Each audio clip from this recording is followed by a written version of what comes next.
Hi everybody. Today we are going to start our first history chapter, when, where and how. So our chapter name is when, where and how. In this chapter we will study about medieval period. Okay. So last 6th standard we studied history, ancient history. History mainly divided into 3. Ancient history, medieval history, modern history. Okay, 6th standard you studied about ancient history. This year we will study medieval history, and next year in your 8th standard you will study modern history. Okay, so we are going to start our history chapter. So ma'am already told you medieval period in India, it started 8th century to 18th century. So medieval period medieval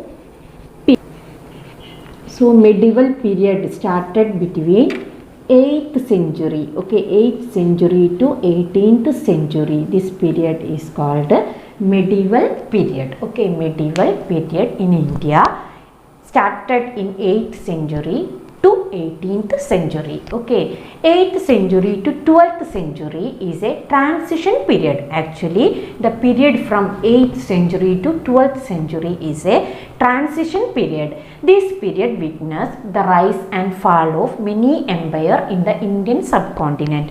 For example, man will tell in the northern part of India, the emergence of Delhi Sultanate and Mughal Empire. If you are looking the southern part, the emergence of Chola dynasty, Vijayanagara Empire, that and all we can see.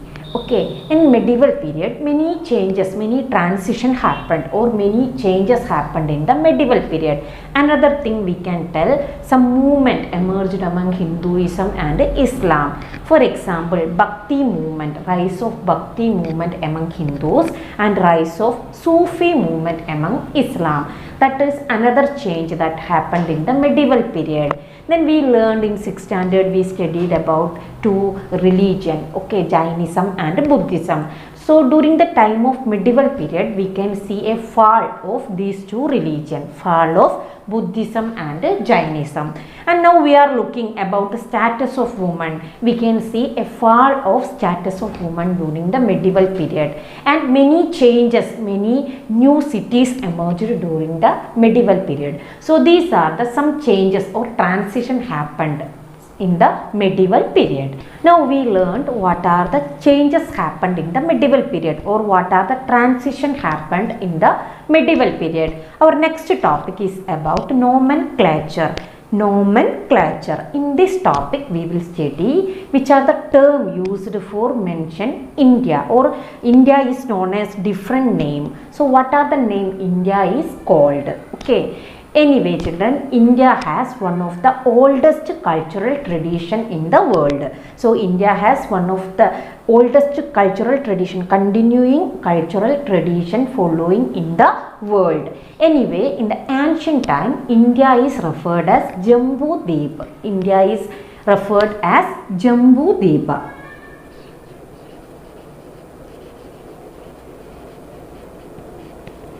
Okay. So in ancient time, India is referred, or India is mentioned as Jambudeep. Okay, in Purana and all, India is mentioned as Jambudeep. So it literally means the land of rose apple trees. So what is the literally meaning of Jambudeepa? The land of rose apple trees. The land of rose apple trees. Okay. Rose apple trees. Then we learned children last history 6th standard we studied about Mauryan Empire. Okay, important Mauryan rulers we studied. Among that most important Mauryan ruler Ashoka. And we learned Ashoka made many inscription in his empire. He made many inscription. One of Ashoka's inscription also referred India as Jambudeep. So what ma'am told is clear. In Ashoka's inscription also mentioned India as Jambudeep. And another term used for India, that is Bharatavarsha. India is also known as Bharatavarsha.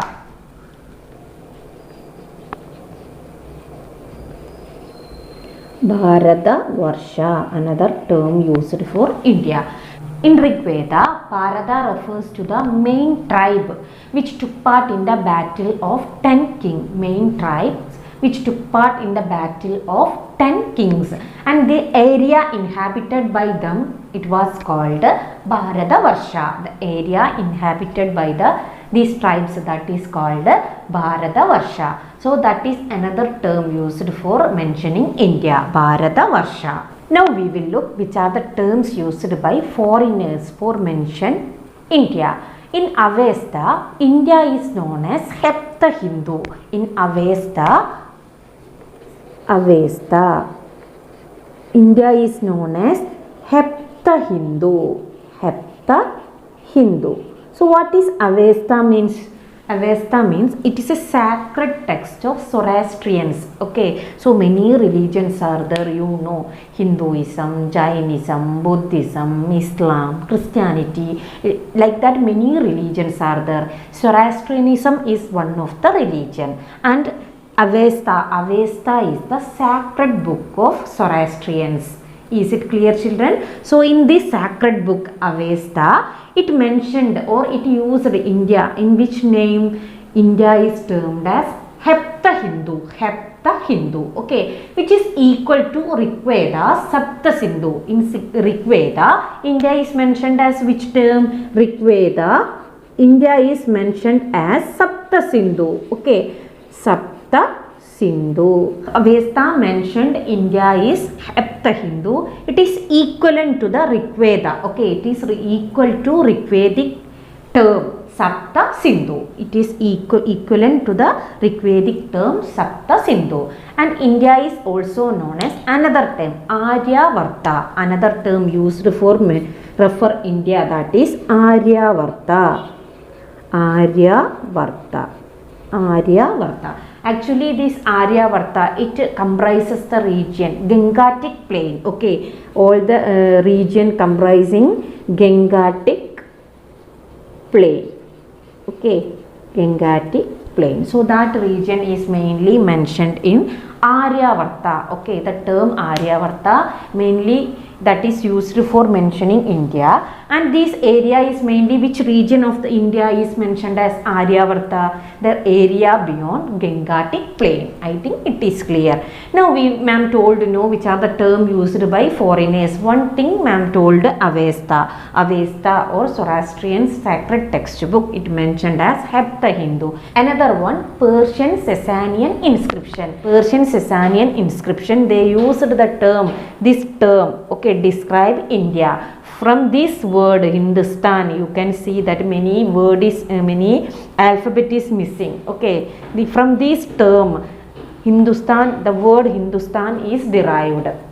Okay, so from this word, the word Hindustan is derived. Actually, they used the term. Okay, this we can tell how the foreigners used which term for mention or describing India. We can tell this term. Okay, as per Persian Sasanian inscription, they used the term Hindustan. Okay, from this word, this term Hindustan is derived. Okay, actually by using this term Hindustan, they didn't mean the entire Indian subcontinent. They didn't call the entire Indian subcontinent as Hindustan. They meant which part of India? Only the northwestern part of India. Only they meant the word Hindustan. They meant only the northwestern part of India. Okay, after that, what ma'am told in 2017, okay, 2017, an important person called Al-Biruni. Okay, he traveled all over the entire Indian subcontinent. Al-Biruni in 2017, Al-Biruni, he traveled all the Indian subcontinent, and he wrote a book. He wrote a book called Tariq al-Hind. What is the book written by him? Tariq al-Hind. This is the book written by Al-Biruni, Tariq al-Hind. And this book, translation of this book is called History of India. History of India. Okay, so who wrote the book? Tariq al-Hind. Al-Biruni. Okay, translation of the book that is called History of India. Under the rule of Arab, Turks, Afghan and Mughals in the medieval time, this region came to be known as Hindustan. So what ma'am told children? Under the rule of Arab, Turks, Afghans and Mughal in the medieval time, this region is known as Hindustan. So that time also they didn't mean the entire Indian subcontinent as Hindustan. It mainly comprised the land beyond Sindhu river and North India. Only the area, okay, beyond Sindhu river and North India only they meant. By using the term Hindustan, they only meant this area. Okay. Babur, the founder of Mughal Empire. Who was Babur? Babur was the founder of Mughal Empire. So this person, Babur, he was the first person who referred Indian subcontinent as Hindustan. So who used the term Hindustan for the entire Indian subcontinent? Used the term Hindustan? Babur, the founder of Mughal Empire. Babur used the term Hindustan for the entire Indian subcontinent. So ma'am told you about which are the terms used for referring India.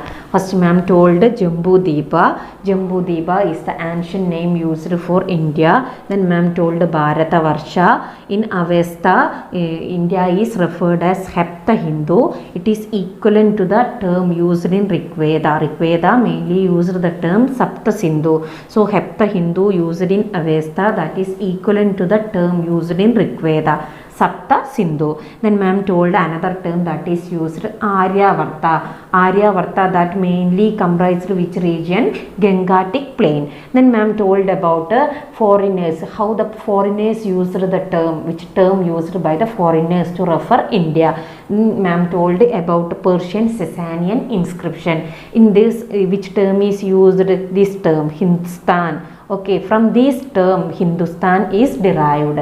So they used this term Hindustan, but that time also they didn't mean the entire Indian subcontinent as Hindustan. They only meant which part of India? Northwestern part of India only they called Hindustan. After that ma'am told in the Al-Biruni, he travelled all over India. He travelled all over Indian subcontinent and he wrote a book that is known as Tariq al-Hind. Tariq al-Hind. That book translation is known as History of India. Then ma'am told you about many other rulers under the rule of Arab, Turk, Afghan and Mughal rulers in the medieval period also. This region came to be known as Hindustan. That time also the entire Indian subcontinent, they didn't mean the term Hindustan. Finally, the founder of Mughal Empire, Babur. Okay, the Emperor Babur used the term Hindustan for the entire Indian subcontinent. I think today's topic is clear to you. If you have any doubt, ask me. We will meet in the next class.